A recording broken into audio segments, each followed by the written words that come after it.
करते हैं खबरों का। शिक्षा मंत्री कंवरपाल गुर्जर ने कहा है कि अगर परिस्थितियां ठीक रही तो कोरोना के केस कम हुए तो फरवरी महीने में फिर से स्कूल को खोले जाएंगे। उन्होंने कहा है कि इस दौरान 30 से 33% के हिसाब से बच्चों को बुलाया जाएगा ताकि विद्यार्थियों को स्कूल का काम मिले और वो बिजी रहे, लेकिन ये सब कोरोना के हालात पर निर्भर करता है। साथ ही कंवरपाल गुर्जर ने कहा है कि 8वीं का बोर्ड बनाकर परीक्षा लेने का फैसला इसलिए लिया गया है ताकि बच्चों को एहसास हो कि उनमें गंभीरता आए। उन्होंने कहा है कि 5वीं का बोर्ड नहीं है, पेपर लेंगे, अगर बच्चा पास नहीं होता है तो उसे फिर मौका देंगे।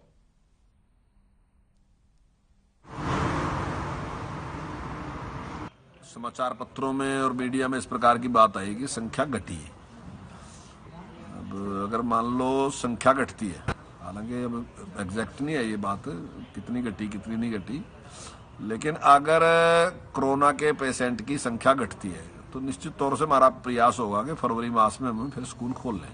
लेकिन ये परिस्थितियों के ऊपर निर्भर करता है, अगर पेशेंट घटेंगे तब, और हम उस पर विचार कर लेंगे। अगर कुछ स्थिति ठीक होती है तो फिर चाहे भले ही हमने 30% या 33% में स्कूल शुरू करना पड़े तो उस पर भी हम कर लेंगे। एक बच्चा 2 दिन आएगा, फिर दूसरे बच्चे 2 दिन करके 3 ग्रुप में वो बच्चे आ जाएंगे, ताकि कुछ ना कुछ उस प्रकार का एक उनको मतलब पढ़ाना भी और उनको कुछ काम देना भी, ताकि वो थोड़ा बिजी रहे।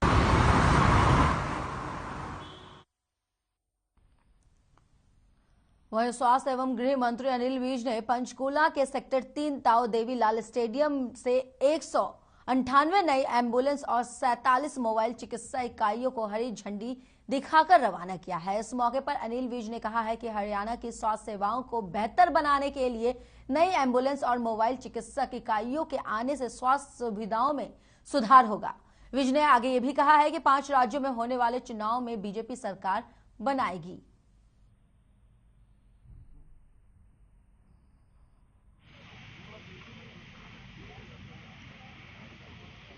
उत्तर प्रदेश हो, उत्तराखंड हो, पंजाब हो या बाकी भी जहां जहां पर चुनाव हो रहे हैं, 5 प्रदेशों में कुछ हो, कुछ कहें, कुछ बोलें, जीतेगी भारतीय जनता पार्टी। क्योंकि आज नरेंद्र मोदी ने राजनीति की दिशा बदल दी। हरियाणा में जब से भारतीय जनता पार्टी की सरकार आई है, स्वास्थ्य सेवाओं का लगातार सुधार किया जा रहा है। MRI लगाए जा रहे हैं, CT स्कैन लगाए जा रहे हैं, अल्ट्रासाउंड लगाए जा रहे हैं, कैथ लैब हमने हरियाणा में लगाई है, दिल का इलाज किया जाता है, स्टंट डाले जाते हैं, डायलिसिस की मशीनें लगभग हर जिले में लगाई गई हैं। कोरोना आया तो RT-PCR हमने लगभग हर जिले में लगी, केवल झज्जर को छोड़कर सारे। वहीं हरियाणा सार्वजनिक उपक्रम ब्यूरो के चेयरमैन सुभाष बराला ने HSIIDC की समीक्षा बैठक की है और इसे अध्यक्षता भी की है। हम आपको बताते हैं कि हरियाणा राज्य औद्योगिकी संरचनात्मक विकास निगम ने प्रदेश में उद्योगों को बढ़ावा देने के लिए नई उद्योग नीति तैयार की है। उस उद्योग नीति से उद्योगों को बढ़ावा मिलेगा और युवाओं के लिए रोजगार के अवसर भी बढ़ेंगे। उन्होंने कहा है कि निगम ने कोरोना समय में भी 5,000 करोड़ रुपए के प्लॉट बेचने का कार्य किया है और आगामी 31 मार्च 2022 तक 5,000 करोड़ रुपए के अतिरिक्त प्लॉट बिक्री किए जाएंगे। इसके लिए जिला स्तर पर जागरूकता कैंप लगाए जाएंगे ताकि अधिक से अधिक लोगों को प्रेरित किया जा सके।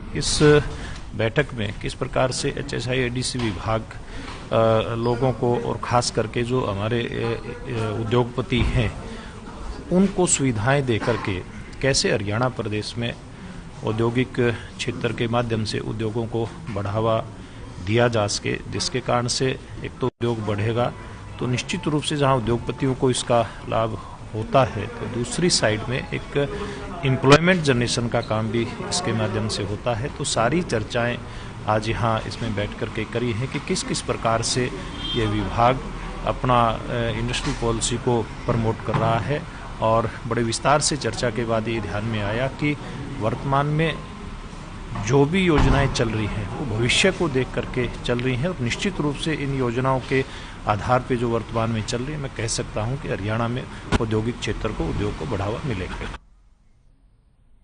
चरखी दादरी जिले के गांव पालरी में विजयपाल नाम के युवक के 1,66,000 रुपए गांव में ही गली में गिर गए थे, जिसकी सूचना ग्रामीण को दी गई। गांव की 14 साल लड़की को गली में ये पैसे मिले, जिसके बारे में मां को बताया, जिसके बाद ईमानदारी का परिचय देते हुए पैसे विजय को लौटाए गए। पैसे लौटाने पर गांव और आसपास में सभी लोग लड़की और उसकी मां कौशल्या देवी की प्रशंसा कर रहे हैं। लड़की का नाम खुशी बताया जा रहा है और उसे ईमानदारी की सबसे बड़ी चीज होती है, इस बारे में बात भी की जा रही है। आपको बता दें कि इस अवसर पर पालरी गांव के पूर्व सरपंच देशराम यादव ने बताया है कि लड़की ने जो ईमानदारी की मिसाल पेश की है वो बहुत ही सराहनीय कदम है, जिससे युवा बच्चों को भी ईमानदारी अपनाने की प्रेरणा मिलेगी।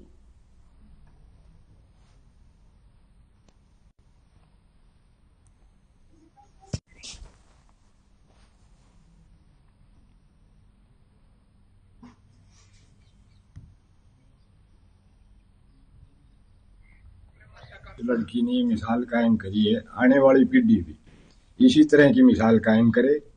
और इस लड़की ने मेरे गांव का, मेरे परिवार का और इस मेरे जाति का जो मान सम्मान किया है, ऐसे ही आने वाली पीढ़ी भी इसी तरह की मिसाल कायम रखे। और इन्होंने बगैर किसी किंतु परंतु के, जैसे ही पता चला अभी आदमी के विजय सनोप श्री लाला राम के पैसे गुम हो गए, इन्होंने अनाउंसमेंट करवाया, अभी मेरे 1,66,000 रुपए गुम हो गए हैं। किसी भाई को यदि मिले हूँ तो मेरे कृपया वापिस लौटाएं। कि गांव के बच्चों की से बहुत ही बढ़िया प्रेरणा मिलती है। इस बच्चे ने आज जो किया, ईमानदारी का ये कारनामा पेश किया है, ऐसे सभी बच्चों को करना चाहिए। और ये संस्कार घर, परिवार और पड़ोस से मिलते हैं। तो इसके साथ साथ मैं इसके बच्चे के परिवार, इसके माता पिता को बहुत ही तहे दिल से धन्यवाद देता हूँ कि अपने बच्चों को ऐसे संस्कार दिए।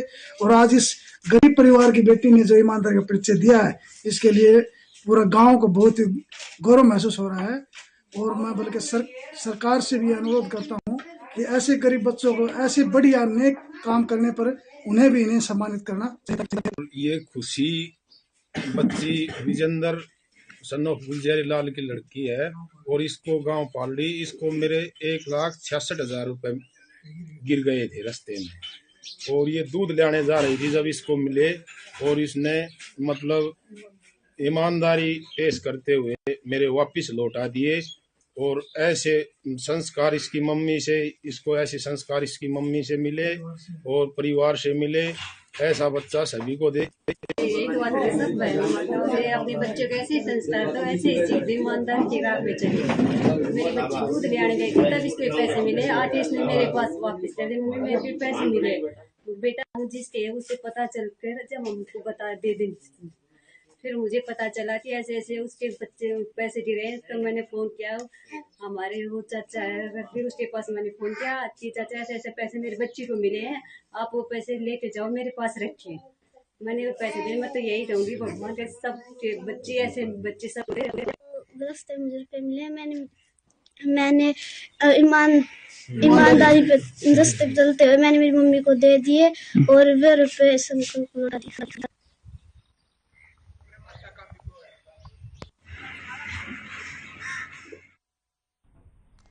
फिलहाल बुलेटिन में मेरे साथ बस इतना ही। मुझे इजाजत दें। नमस्कार।